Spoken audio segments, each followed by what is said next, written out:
Welcome back, my friends, to my channel and to another creative video.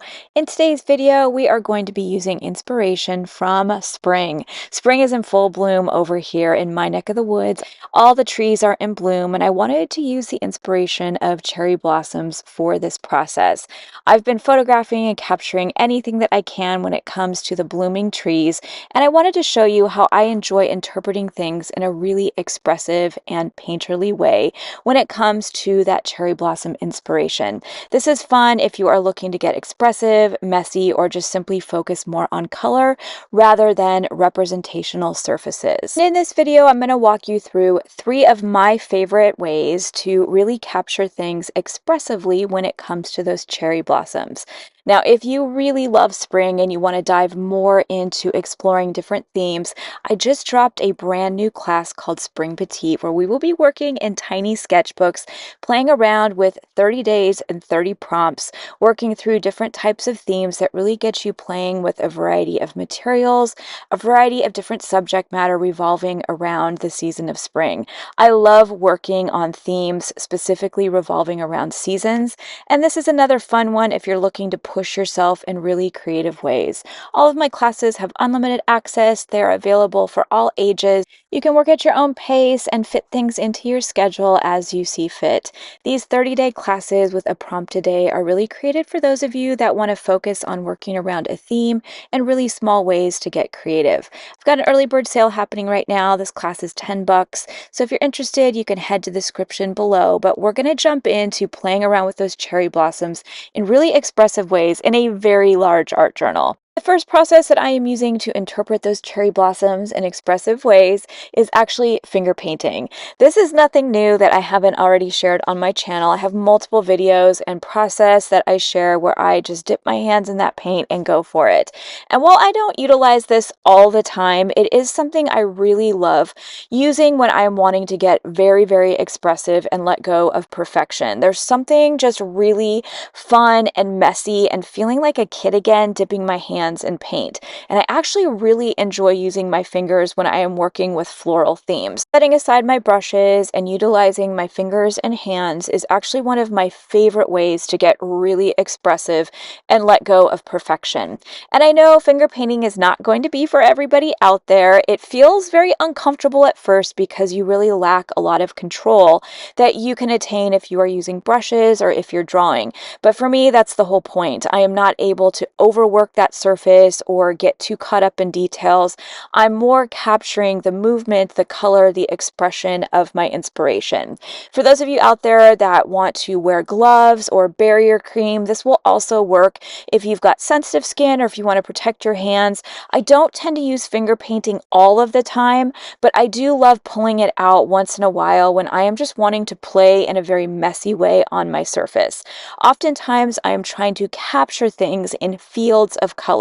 So think of squinting at that inspiration, at those cherry blossoms on those trees, and think about what that would look like. Things would be quite blurry, they'd be obscured, you wouldn't be able to see all those details. And I often will do this when I am working expressively. I will have some of my own photography for reference in front of me somewhere, and I will look at it from a distance or I will squint so things get very, very blurry and fuzzy, and that is what I look to capture. I'm not looking at capturing things perfectly. In fact, I am wanting things to actually be very, very colorful, very expressive. Something to keep in mind when you're finger painting is it can be really easy to make mud where things start to mix together and those colors won't be as vibrant. And so if at any point you're working through a process with all that wet paint where you're moving it around on that surface and it starts to feel like it's getting out of control or colors are mixing together, I always recommend just setting it aside, letting it dry, or hitting it with a heat tool really quickly and then going back into that surface. Sometimes things can get really, really wet and loose on that surface, and they might mix together in ways that just aren't as vibrant as you are going for. And so I always have a heat tool next to me when I'm filming videos like this or when I'm sitting at my table because it allows me to just dry layers in between.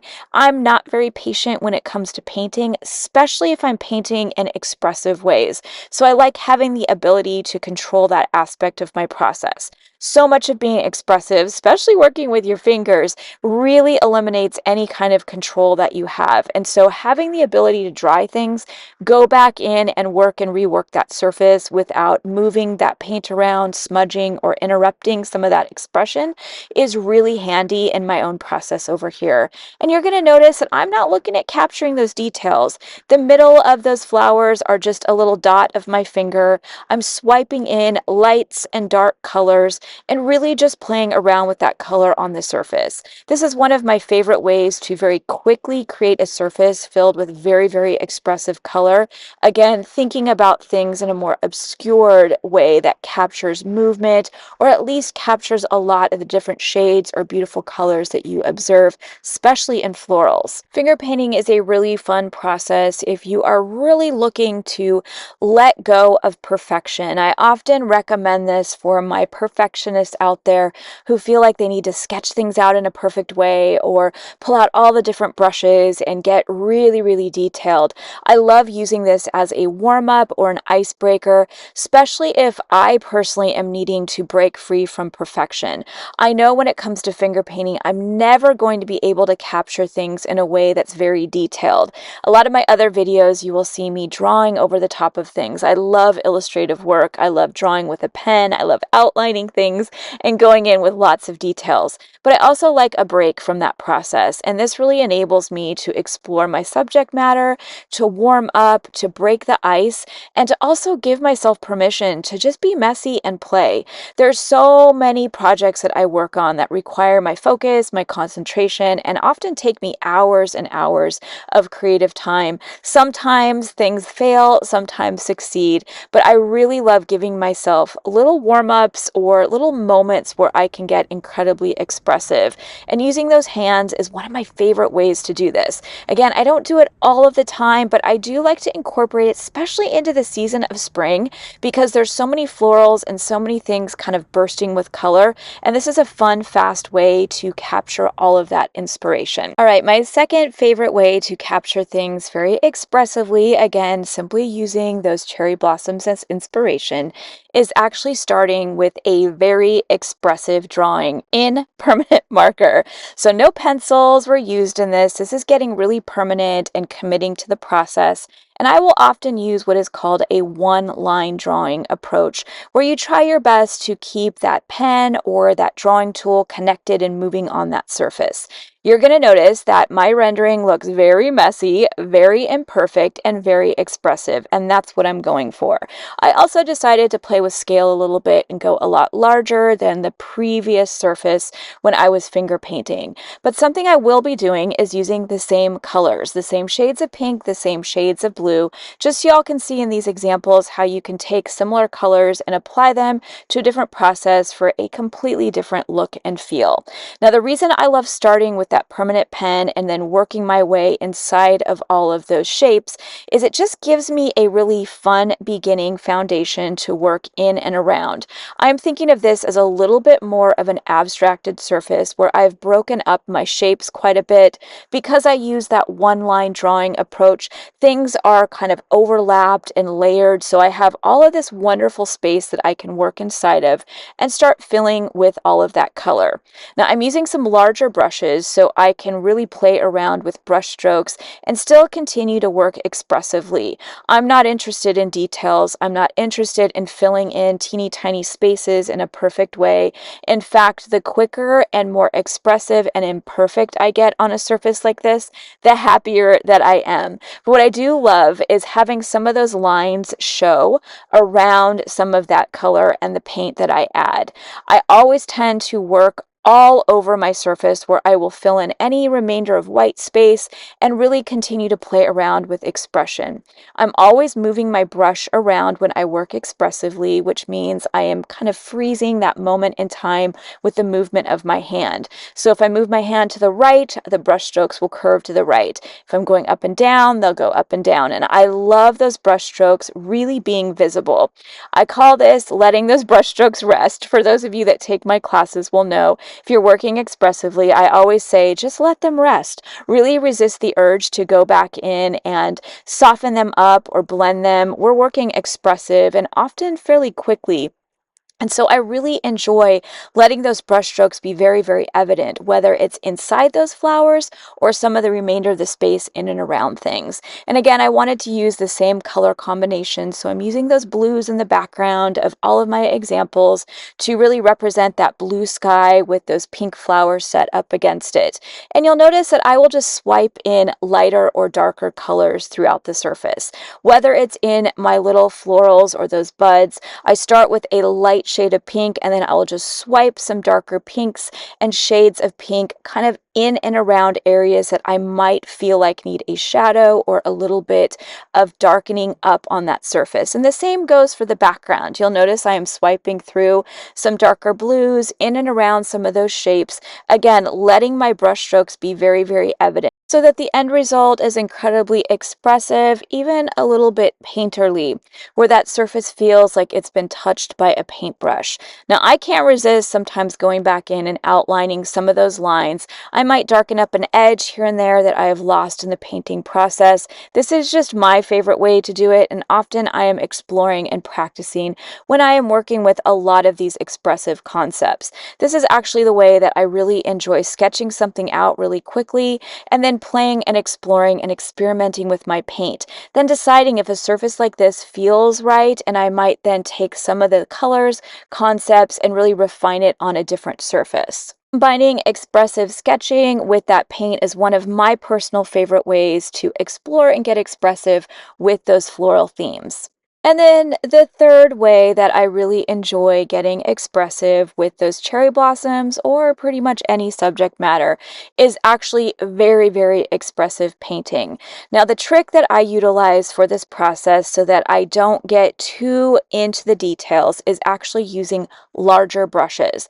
They're not huge, but they're also not teeny tiny. The smaller the brushes for me, the more tempted I am to get really into the details. I will work and overwork things. I'll start outlining things.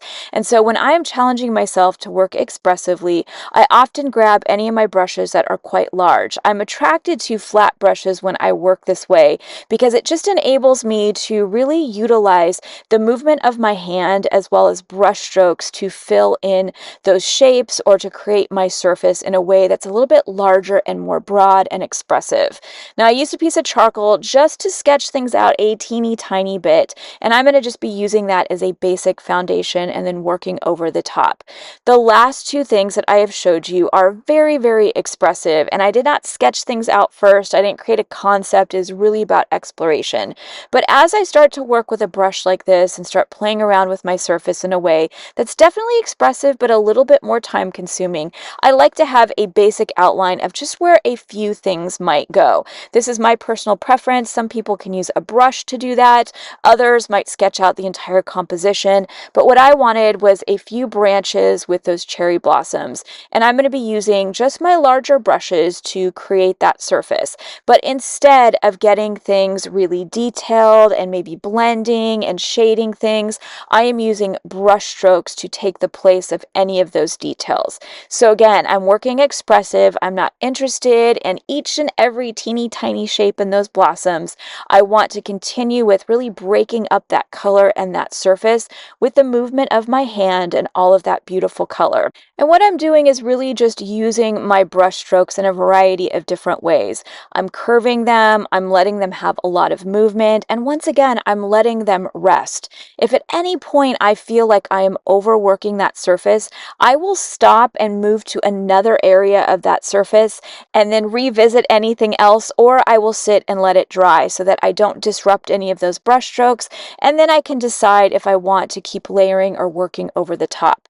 Now, because I am working with different shades of pink for this particular surface, I wanted to utilize a lot of those different shades. From white to a light pink to some darker shades of pink, I really wanted to have a lot of brush strokes with a lot of colorful variation. And so I'm just working my way across my branches with all of those different colors, really moving my brush as I go. And you can see that this is not a perfect rendering. It's not something that looks realistic or exactly like that inspiration.